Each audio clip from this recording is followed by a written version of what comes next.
There's a line in Brian Fuller's Dust Bunny that effectively summarizes the experience of watching it. The happiest I've ever been is believing in something impossible. Brian Fuller, in his feature directorial debut, has done something truly unhinged. He's taken a premise that sounds like a Pixar short. A little girl hires a hitman to kill the monster under her bed and turned it into an R-rated, surrealist nightmare about how trauma doesn't just haunt us, it eats the people we love. It's a narrative that feels whimsical and dark in equal measure, blending elements of fairy tale, noir, and action thriller with Fuller's trademark imaginative visual flair. It's a collision of tones meant to mirror how a child processes horror, half fantasy, half unbearable reality.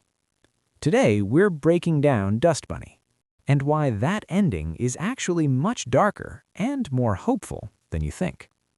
If you're a fan of Hannibal, you know Fuller doesn't do normal rooms.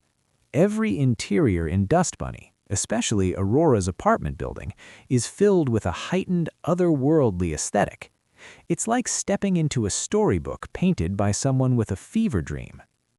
The film starts with 8-year-old Aurora, played by the absolute powerhouse Sophie Sloane.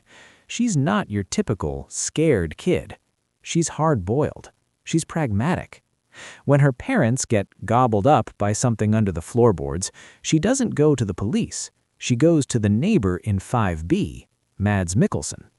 He's not the heart of gold hitman.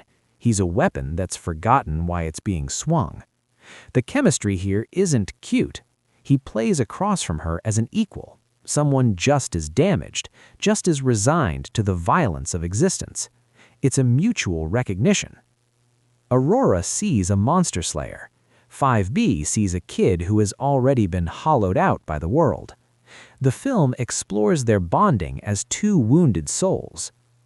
The genius of the first two acts is the "is it real" tension.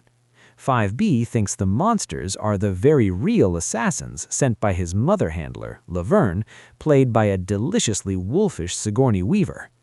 Fuller plays with our perspective. When Aurora sees 5B fighting a dragon in Chinatown, we see it through her eyes, vibrant, magical, terrifying. But the film keeps us guessing.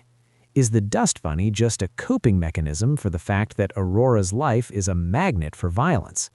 Or is something genuinely supernatural feeding on the chaos that surrounds her? This ambiguity is precisely what makes the film so effective. It operates on dream logic, where metaphor and literalism collapse into each other. The creature design is superb. It's 51% terrifying, 49% adorable. It's fluff and teeth. It's the physical manifestation of neglect. Dust bunnies only form when you don't clean, when you don't look under the bed, when you ignore the corners of your life. It's the perfect metaphor for a kid who has been through 3 foster families and seen them all vanish. The monster isn't born from malice. It's born from absence. The third act is where the movie earns its R rating. It's a bloodbath, but a clean one. The monster finally reveals itself as an objective reality, consuming everyone from the conspicuously inconspicuous man to Sigourney Weaver's Laverne. But look at how it ends. Aurora doesn't kill the monster.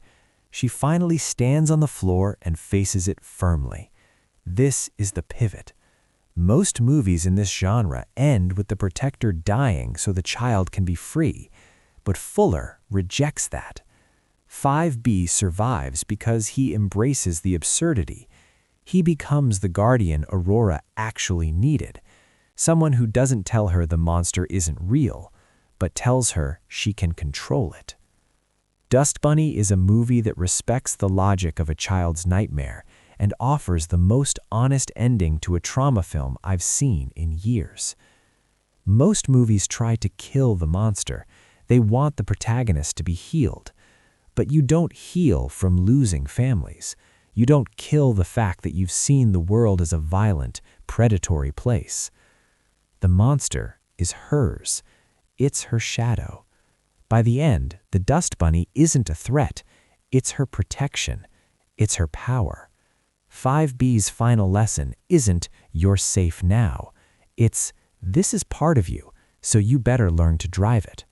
Fuller has created a fairy tale where the happy ending isn't the absence of darkness.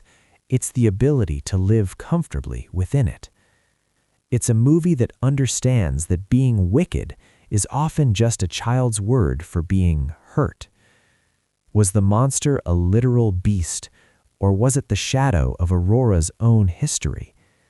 Let me know in the comments, and I will see you in the next one.